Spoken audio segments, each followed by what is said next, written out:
dia kompetensi yang luar biasa. Ya.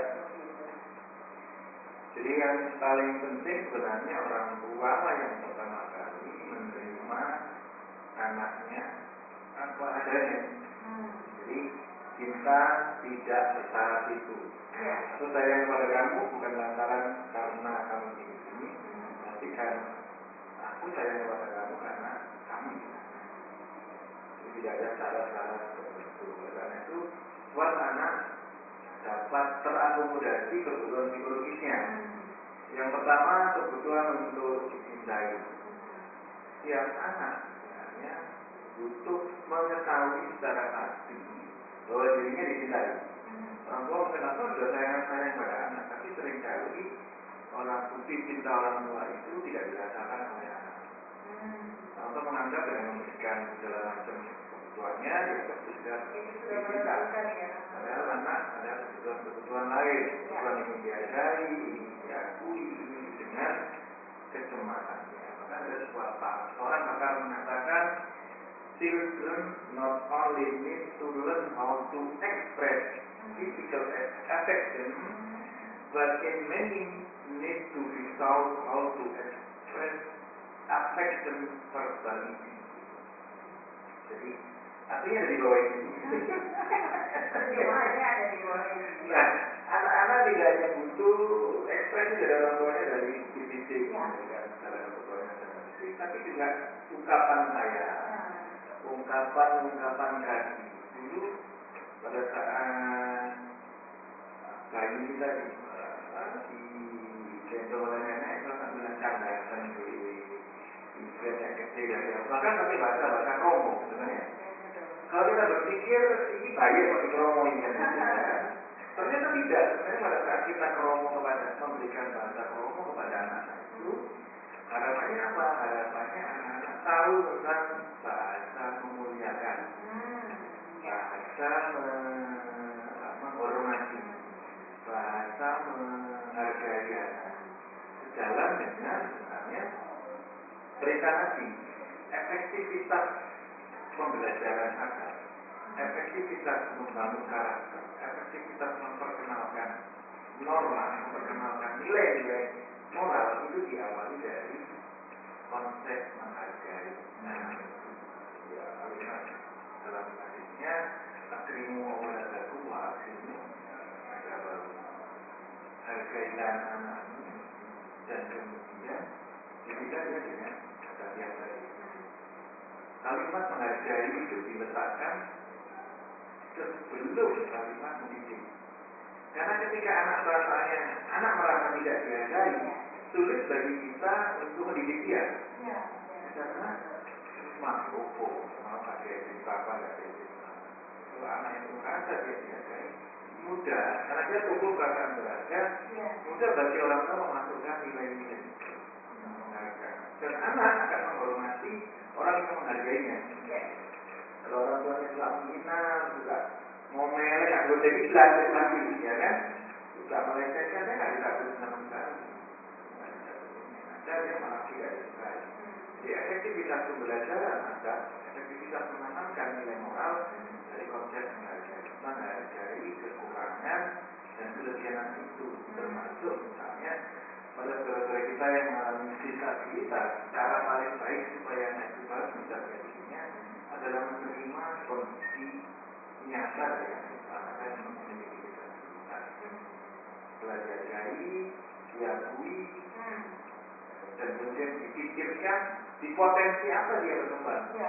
Apakah di bidang seni, di bidang olahraga, di bidang kedelapan kecerdasan itu, misalnya mau dibentuk dan itu dan difokuskan misalnya cukup banyak pianis yang juga bisa dibuka cukup banyak pengacaranya, putranya seorang pengacara yang berenang itu ya kan dan sebagainya.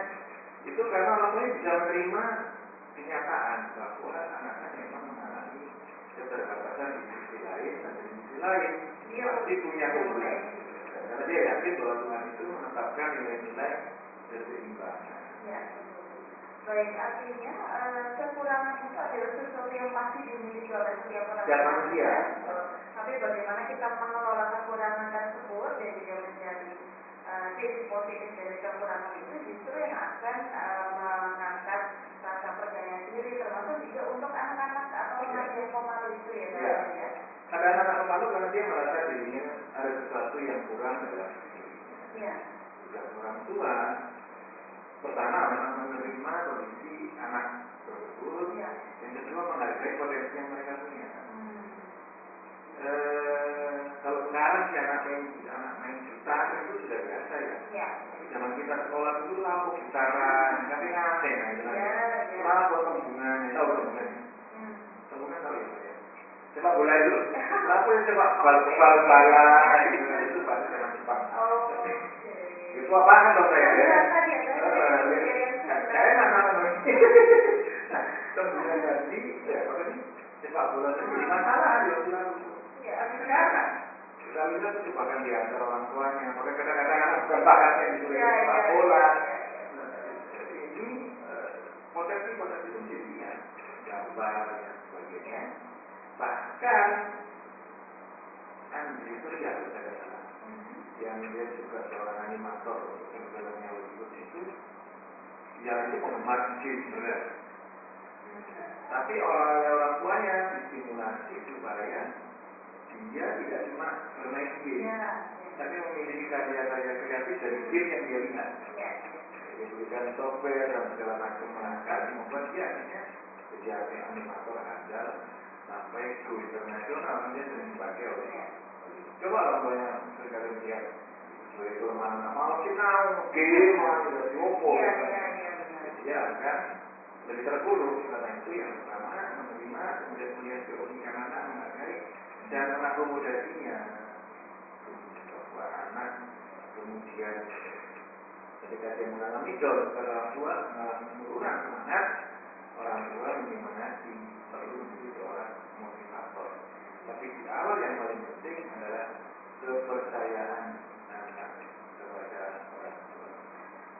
Trust di sini adalah trust bahwa orang tuanya tidak akan menjadi ancaman baginya.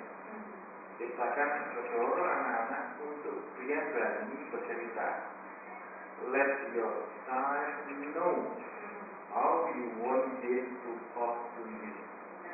Jadi buat dorong dia supaya anak itu mau bercerita kepada, mau berkata-kata kepada, mau bahkan menceritakan dulu kan cerita. Dengan demikian Anda bisa, kok nanti tidak bisa menghadapi itu, apa bukan ahli ilmiah, bukan ahli apa bisa kalah. Dan dilihat dari situ kita bisa paling tidak menjadi sosok yang dipercaya untuk apa tadi?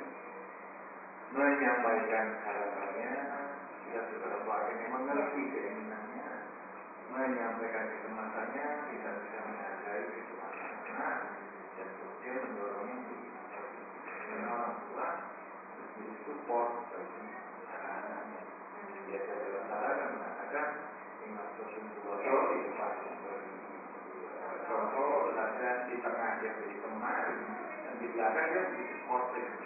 Kamu bisa, yakin kamu bisa dan kamu sudah berlatih, fokus pada apa yang kamu lakukan dan kamu perhatikan, yakin kamu bisa. Dan dia bisa sebab kita jadi seperti apa yang kita pikirkan. You are what you think you are. You can. You can, you will be. Kan gitu.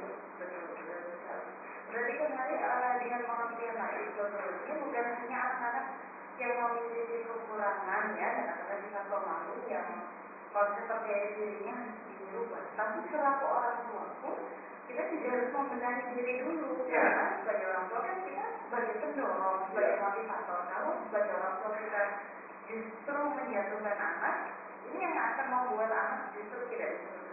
Nah, orang tua yang memiliki citra diri positif cenderung akan menghasilkan anak-anak yang akan mendidik anak-anaknya dengan citra diri yang positif pula. Karena yang dia lihat bukan kekurangan dalam hidupnya, tapi nilai positif ini yang dimaknai sebagai syukur tadi.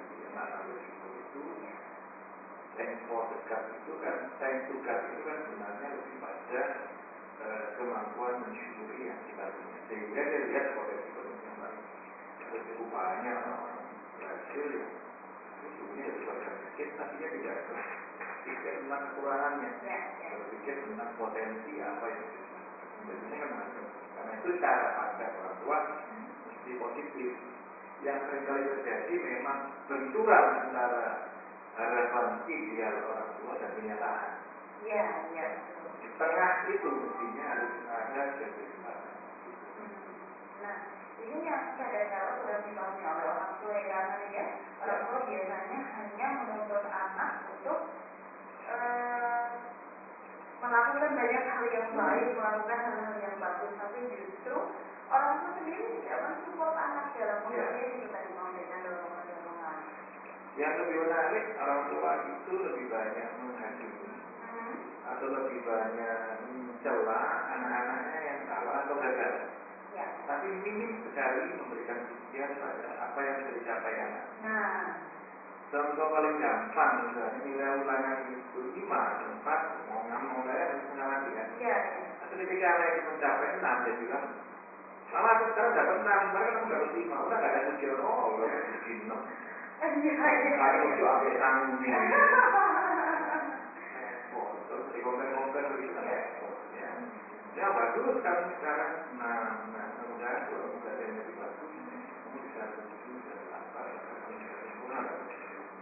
Bagaimana orang itu cenderung bersemangat kalau dipuji daripada dicela. Kalau sebuah kaidah sastra Arab itu orang itu tidak dibuat dengan kalimat yang baik daripada dengan memotong lidahnya.